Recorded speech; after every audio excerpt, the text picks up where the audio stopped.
Unit 5th BSc third year paper first numerical analysis का part 5 में हम linear equation solve करने की इटरेटिव मेथड मतलब पुनरावृत्ति विधि के बारे में चर्चा करेंगे। यहाँ दो विधि होती हैं इसमें। पहली होती है जैकोबी इटरेटिव मेथड एंड दूसरी है गॉस सैडल्स मेथड। तो Jacobi iterative method direct question से ले रहे हैं। क्वेश्चन है solve the following equation by Jacobi iterative method. दिए गए जो इक्वेशन है उनको जैकोबी इटरेटिव मेथड से मतलब जैकोबी पुनरावृत्ति विधि से हल कीजिए।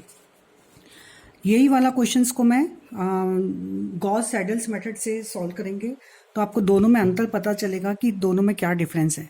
तो इक्वेशन है 20x plus y minus 2z equal to 17, 2x minus 3y plus 20z equal to 25 and third 3x plus 20y minus z equal to minus 18।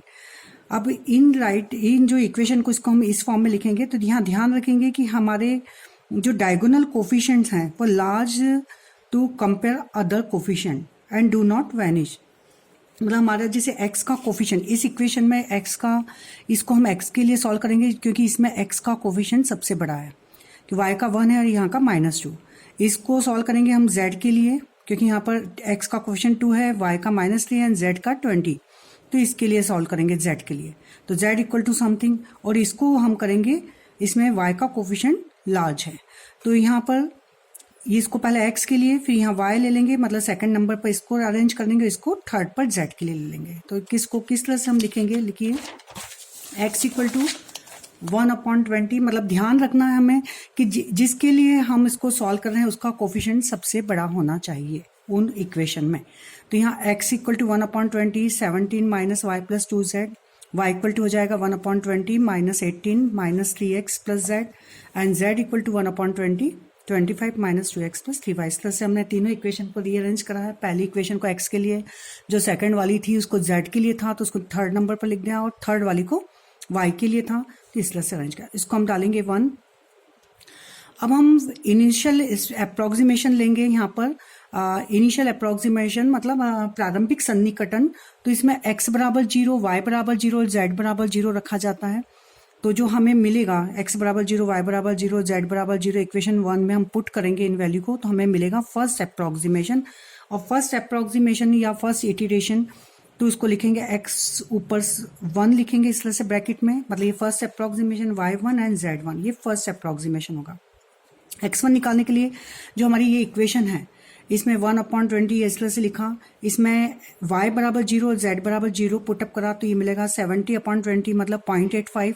इसी तरह से y1 मिलेगा हमें x बराबर 0, z बराबर 0 माइनस 18/20 मतलब माइनस 0.9 और z1 मिलेगा हमें 25/20 मीन्स 1.25। तो ये हमारा हुआ first approximation x1, y1 and z1। अब इस फर्स्ट अप्रोक्सीमेशन की जो वैल्यू आई है इसको हम सेकंड में यूज करेंगे। तो जब हम सेकंड अप्रोक्सीमेशन जब निकालेंगे तो यहाँ हो जाएगा x2 बट यहाँ पर y1 और z1 लिखेंगे, इधर x1 z1 और इधर x1 y1 तो हमें यहाँ मिलेगा y2। तो मतलब अंदर इक्वेशन में फर्स्ट अप्रोक्सीमेशन को जो वैल्यू आई है x1, y1, z1 की उनको यूज किया जाएगा तो सेकंड मिलेगा। तो इसी प्रोसेस को हम कंटिन्यू करेंगे। तो putting this value on the right hand side of the equation 1 जो इक्वेशन में इनमें अभी जो हमने वैल्यू निकाली थी उनको पुट करेंगे तो हमें सेकंड अप्रोक्सीमेशन मिलेगा। तो second approximation means x2 equal to 1/20, 17 यहाँ आ जाएगा। जो हमारी फर्स्ट इक्वेशन है यहाँ पर y की जगह y1 लिखेंगे, यहाँ z की जगह z1, इधर x1 फर्स्ट अप्रोक्सीमेशन, z का फर्स्ट अप्रोक्सीमेशन तो ये यहाँ पर आ जाएगा x की जगह x1 y1। मतलब पूरी यहाँ पर जो इक्वेशन है यहाँ पर 1 x first approximation x y z की जगह यूज करेंगे। तो जो हमारी वैल्यू हमने अभी निकाली थी इसके पहले प्रीवियस में उन वैल्यू को पुट करेंगे तो हमें मिलेगा सेकंड अप्रोक्सीमेशन मतलब x2 1.02, y2 मिलेगा माइनस का 0.965 एंड z2 मिलेगा 1.03। इसी प्रोसेस को हम कंटिन्यू करेंगे। मतलब जब हम थर्ड अप्रोक्सीमेशन निकालेंगे तो यहाँ पर जो ये होगा वो y2 z2 मतलब x और x y z की जगह इसका सेकंड अप्रोक्सीमेशन की ये जो वैल्यू आई हैं उनको पुट करेंगे। थर्ड अप्रोक्सीमेशन ये मिलेगा हमें 1.00125 माइनस का 1.0015 ये इस तरह से। अभी इनको कब तक निकालना है, जब तक निकालना है कि ये अप्रोक्सीमेशन मतलब जैसे यहाँ पर x की वैल्यू है 1.02, यहाँ आ रहा है 1.00125, यहाँ काफ़ी डिफरेंस दिख रहा है। मतलब ये वैल्यू नियर आ जाए, बहुत ही निकट आ जाए तो हम यहाँ उसको बंद कर देते हैं।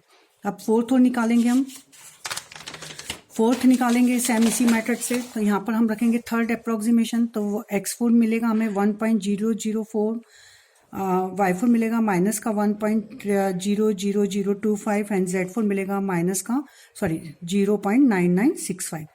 अभी इसको फिफ्थ में रखेंगे, तो फिफ्थ अप्रोक्सीमेशन में यहाँ पर फोर्थ अप्रोक्सीमेशन की जो भी वैल्यू है उसको मैंने पुटअप करा, डायरेक्ट वैल्यू रख दी है। तो ये मिलेगा माइनस का 99, ये इस तरह से मिलेंगे 0.999966 minus 1.00078 and minus 0.999965। Six approximation निकालेंगे तो ये इस तरह से मिलेगा। तो अब देख रहे हैं हम यहाँ पर ये वैल्यू है 0.99966, मतलब 1 के लगभग बराबर, मतलब हमारे वैल्यू बराबर मिलने लग गई है। माइनस 1.0078 यहाँ पर भी है, माइनस 999997, मतलब ये भी -1 के इक्वल। ये वैल्यू ये सब बराबर आ रही है, मतलब डेसिमल्स के फोर्थ प्लेस तक समान आ रहा है, मतलब ये वैल्यू भी 1 के इक्वल, ये भी 1 के इक्वल। तो इस तरह से हमें x की वैल्यू 1, y की वैल्यू मिलेगी माइनस का 1 एंड z बराबर 1। ये हमारा फाइनल आंसर हो गया। अप्रोक्सीमेशन कब तक निकालना है? जब तक कि वैल्यूज बराबर ना आ जाए। क्लियर? अब इसी मेथड को हम करेंगे गॉस सैडल्स मेथड से। इसमें बस थोड़ा सा ही अंतर, ये इटरेटिव मेथड की ही सेकंड है, पुनरावृत्ति, क्योंकि इसमें हम प्रीवियस जो है इसको यूज कर रहे हैं। आपको यही क्वेश्चन ले रहा है, apply Gauss Seidel method to solve this equation. तो गॉस सैडल मेथड को कब अप्लाई किया जाता है, इसकी कंडीशन इसको मैं इसी प्रॉब्लम में बताऊंगी। वही इक्वेशन लिखी मैंने, फर्स्ट सेकंड थर्ड। तो यहाँ दिख रहा है हमें कि एक्स का कोफिशिएंट, मतलब इसको यहाँ पर किसी एक वेरिएबल का जो कोफिशिएंट है वो उसकी मॉड वैल्यू ग्रेटर देन होना चाहिए अदर टू कोफिशिएंट के सम से। तो यहाँ पर mod of 20 is greater than mod 1 plus mod of -2। Clear? इधर मॉड ऑफ 20 y का coefficient is greater than mod of 3 plus mod of -1 x और z के कोफिशिएंट के सम से। एंड इधर z का कोफिशिएंट जो है वो x और y के कोफिशिएंट की मॉड वैल्यू के सम से बड़ा है। तो मैंने in each equation of the given system one of the coefficient is larger than the other, मतलब आपको दिख रहा है यहाँ पर कि एक प्रत्येक कोफिशिएंट जो है वो दो के अदर के सम के मॉड वैल्यू से बड़ा है, means satisfy the condition for Gauss Seidel's method. यही गॉस सैडल्स की कंडीशन कहलाती है। तो इसको हमें पहले अप्लाई करना पड़ता है, ये दिखाना पड़ता है कि हाँ इसकी एक मॉड वैल्यू x के कोफिशिएंट इन दोनों के सम से बड़ा है, इधर y का है तो ये y के लिए सॉल्व होगा, ये z के लिए। अब लिखने का तरीका वही है same, right the equation in the form, इस फॉर्म में हम लिख लेंगे जैसे हमने पहले भी लिखा था जैकोबी इटरेटिव मेथड में। तो x की वैल्यू y के लिए और ये z के लिए। अब पहला जो अप्रोक्सीमेशन होगा इसमें हम बिंग y और z इक्वल टू 0 लेंगे यहाँ पर। तो ये जो and using most recent value of x y z we get. देखिए किस तरह से करना है। फर्स्ट इक्वेशन जब मैं x का फर्स्ट अप्रोक्सीमेशन निकालूंगी तो मेरे पास अभी कुछ भी वैल्यू नहीं है, तो यहाँ y भी 0 रखूंगी, z भी 0 रखूंगी। तो यहाँ पर मिलेगा x1 फर्स्ट अप्रोक्सीमेशन मिलेगा, फर्स्ट इटरेशन भी बोल सकते हैं इसको हम।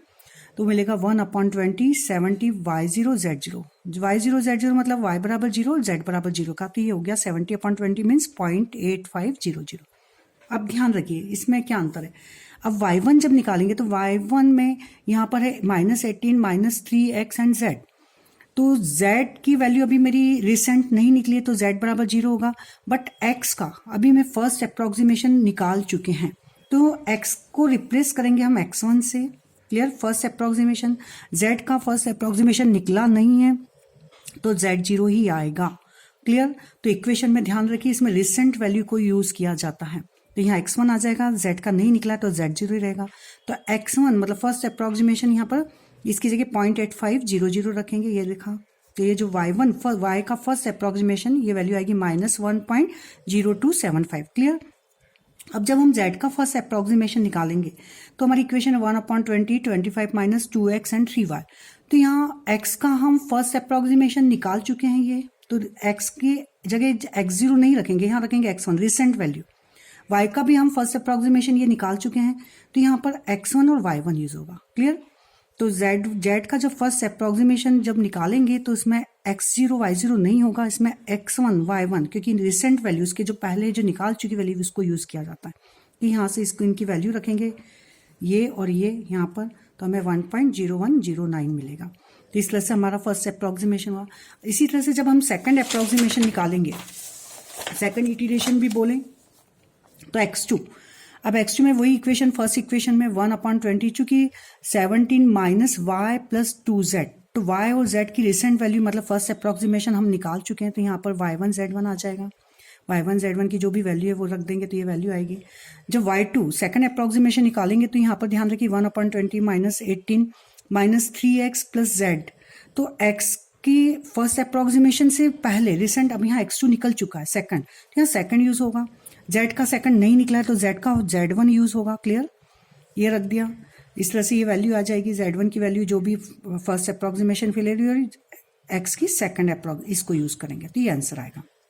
जब z का सेकंड अप्रोक्सीमेशन निकालेंगे तो यहाँ पर जो x और y आ रहा है, तो हमारा x और y की रिसेंट वैल्यू सेकंड अप्रोक्सीमेशन दोनों का निकल चुका है, तो यहाँ पर x2 और y2 यूज होगा, तो ये आंसर आएगा।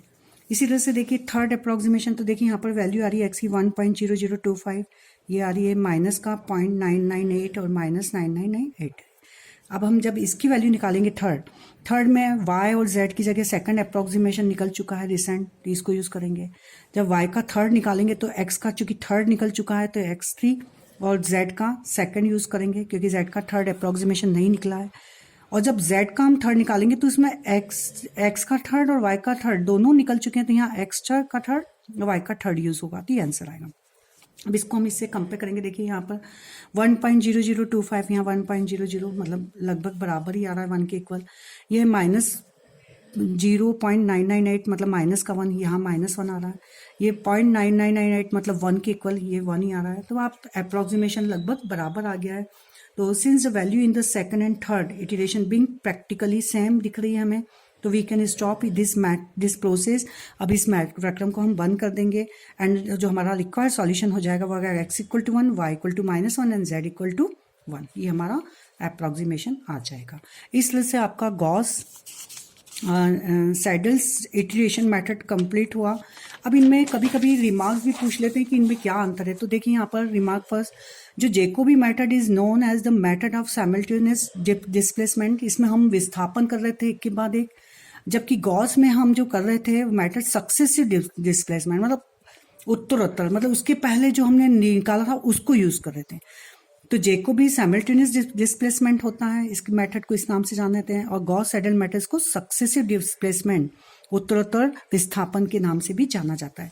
सेकंड रिमार्क है, the convergence in Gauss Seidel's method is more fast than that the Jacobi method से इसका कन्वर्जेंस ज़्यादा बेटर होता है, ज़्यादा जल्दी निकल जाता है। अभी मैंने एक ही क्वेश्चन को करा तो उसमें हम थर्ड अप्रोक्सीमेशन में ही गॉस निकल गया था, जबकि उसको हम 5th 6th तक ले गए थे जैकोबी में।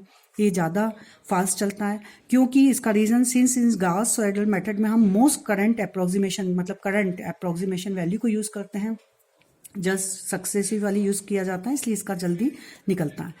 रिमार्क थर्ड है कि for any first approximation both Jacobi and Gauss method converges if the, जो हमारी जो सेकंड इक्वेशन में है, जो the sum of the absolute value is at least equal या फिर least one equation is less than unity, उनका जो ये है वह एक से छोटा हो, तो ये जैकोबी और गॉस मेथड सेम पर कन्वर्स करती है।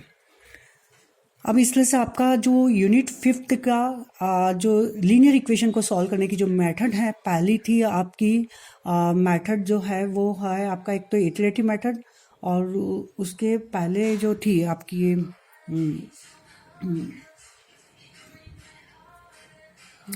Gauss elimination method, Gauss elimination method, Jacobi elimination method and LU decomposition, और दूसरा था हमारा चेलेस्की मेथड। ये 4 विधि उसमें जाती थी, और ये डायरेक्ट मेथड में, और ये वाली इटरेटिव मेथड में 2 हैं, जिसमें कि ये गॉस सैडल्स मेथड बेटर है, इसलिए दोनों क्वेश्चंस करिए। अब यूनिट 5th का जो सेकंड पार्ट है उसको मैं आगे यूनिट में बताऊंगी।